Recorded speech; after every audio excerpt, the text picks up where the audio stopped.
for this assessment, I want to discuss the films I made, my influence on them, my method for making them. But I'd like to start off by saying the reason that I chose this module was largely because I feel that I struggle with actually getting out there and doing stuff, actually going out there and making films.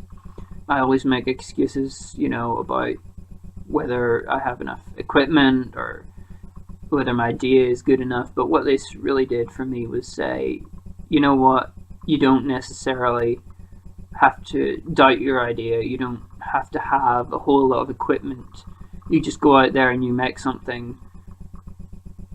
And that really gave me the kick I needed to start sort of my creative process going.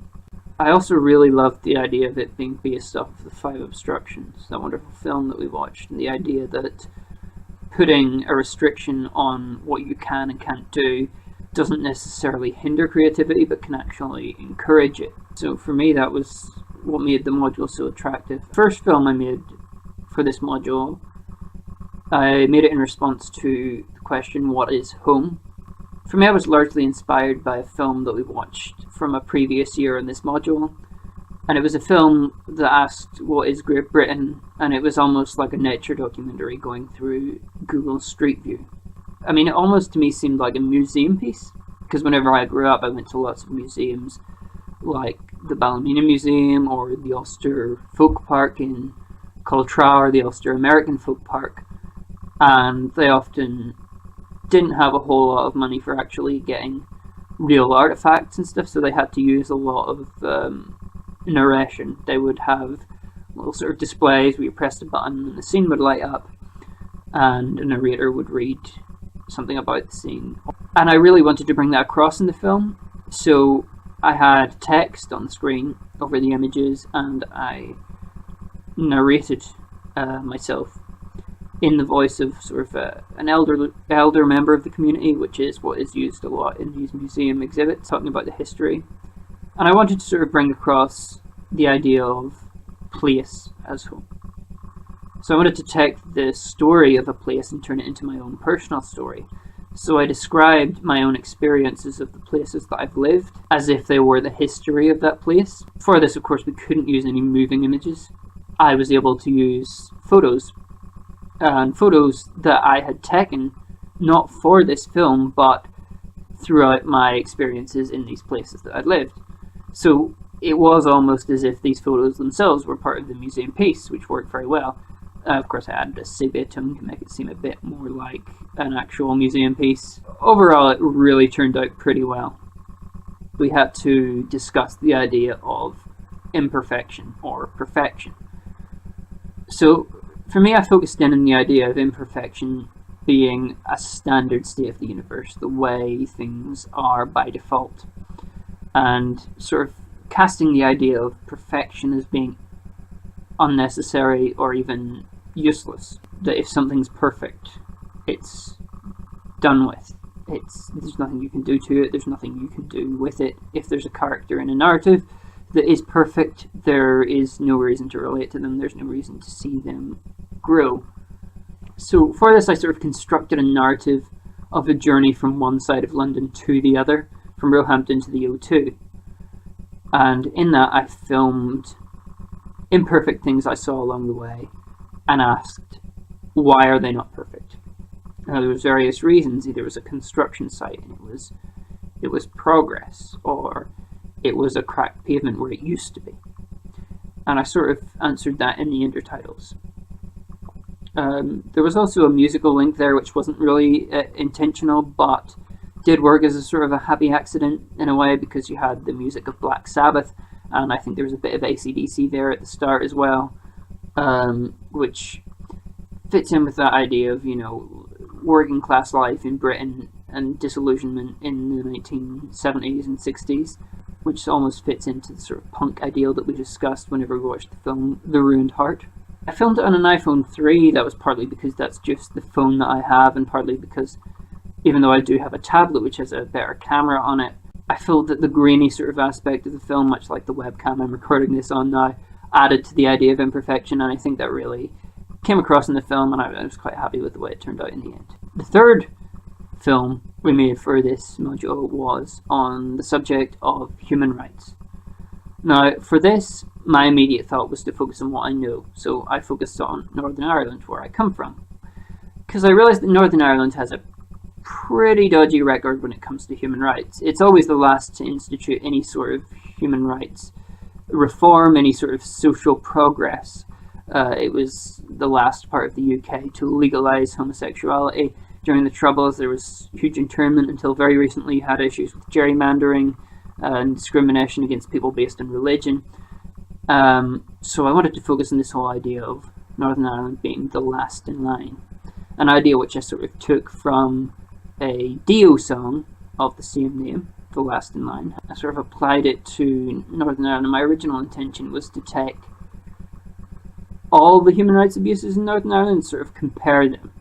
I wanted to specifically use the quote, the famous quote, "Never, never, never, never," from Ian Paisley's speech, because I felt that would really resonate with the title of the film and the idea of Northern Ireland being the last in line, sort of never getting the reforms that it needs. But in the end, I didn't know what to do for all these different themes. I didn't know how much I should include of each, what would be appropriate to include, so I decided to simplify it. And I decided to focus on same-sex marriage, because it's a very relevant theme, which has been debated recently a lot in Northern Ireland, because it's still not legal, of course, in Northern Ireland. It's legal in the rest of the UK, it's legal in the Republic of Ireland, but still not legal in Northern Ireland. So I wanted to take that idea and contrast it with the modernity of Google. Now, with Google, I asked questions. I asked, when was same-sex marriage legalised in England, Scotland and Wales, and in Northern Ireland? Sort of show the difference, and also prompt the viewer to ask, why hasn't it been legalised yet?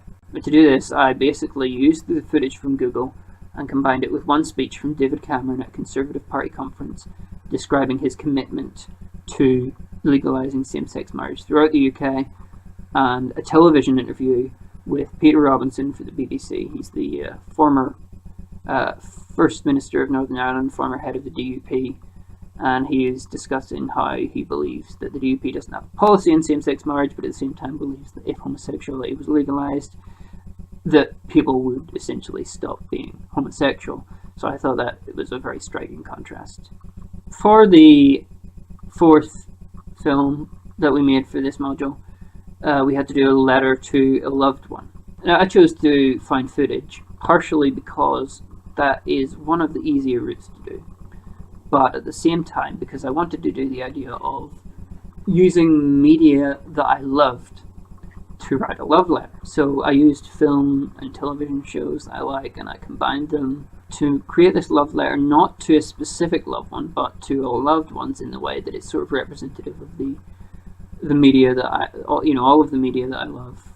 It's not everything that I love in there, but it's a wide range, certainly, and it represents a wide range of relationships. And I took the idea of the gaze, of the way characters looked at each other, because I feel that's a very intimate sort of moment, and I took these sort of stares at each other that were very revealing about the relationships between these characters, and I combined that with dialogue which summarized their relationships, dialogue that really sort of summed up how they feel about each other, and in a way sort of, I feel, created a vague string of a narrative throughout it, but also can be taken separately, and probably is best to be taken separately. So I do feel that it did say something very personal.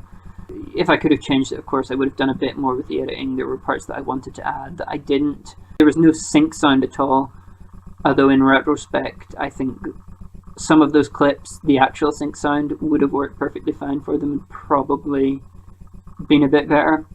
But in the end, I was pretty okay with how it turned out. So the last film that we did for this was, what difference can you make? We had to respond to this question using only one take. So I struggled with this for a while, until I stumbled across, in my memories, an extract from a book that I love, The Lost World by Michael Crichton, the sequel to Jurassic Park, of course, where it discussed the Heisenberg uncertainty principle. And it discussed how you can't observe something without inherently changing it, that it is impossible to be an objective observer. I thought that fitted really well with the idea of making a difference. particularly when it comes to filmmaking, which is an art form which is all about observing, and particularly well fitted in with the idea of cinema verite or direct cinema, and the debate of, you know, what is best to present reality. Do you acknowledge that you're changing it, or do you try and change it as little as possible? So what I did was I filmed water, and the reason I chose water was because it's a complex system, and it fits into that idea of chaos, which is very prominent in both The Lost World and Jurassic Park. And this whole idea of complexity theory, and that you can change something drastically with even the smallest input over time. And I used the title Changing Tides because in the end I put my foot in the water and I create ripples, and I alter the course of some of the ripples in that, which doesn't necessarily change tides immediately, but over time really will affect the way that tides work. That's sort of what complexity theory posits. And so for this I really put, I think, the viewer in my position as a filmmaker. You're here, you're observing this, but you're also changing it. Originally I did want to go a bit more meta and film somebody actually shooting a film, but that took a while to organize, and I only had a few days by the time I'd started making this film. So in the end I just decided to go with the water, and I filmed it down by Putney Bridge, which had the bonus of being convenient and a really nice place as well. Originally I wasn't sure whether I wanted to keep the sync sound or just use my voiceover, which I recorded separately. But whenever I uploaded from my tablet to my computer, the audio was very distorted, and it sounded almost like I was underwater recording it, which worked really well for the theme because obviously water plays a big part in the film, so being underwater sort of added to that idea, I feel, and I don't know, it sounded a bit more chaotic in a way. Really happy with the way that turned out, and although it's one of the more simple ideas in the film, in my sort of portfolio of films for this module, I think it worked really well. All in all, I was really happy with the films I produced, and while there was a lot of things I would change about them, I'm glad that I was actually able to go out and make them. I was glad that I actually was able to do something and actually, you know, produce a work of art for once, even if it wasn't that great. Because, you know, I'm still learning, and I always will be. Hopefully I will always be improving myself, always making changes to the work I produce. And I'm glad that this module actually made me go out there and make stuff, because otherwise I would just waste my time. And so yeah, this has really helped me develop my creativity. It's really helped me develop my work ethic, and all in all, I really enjoyed this module, and I'm really happy with the films I produced.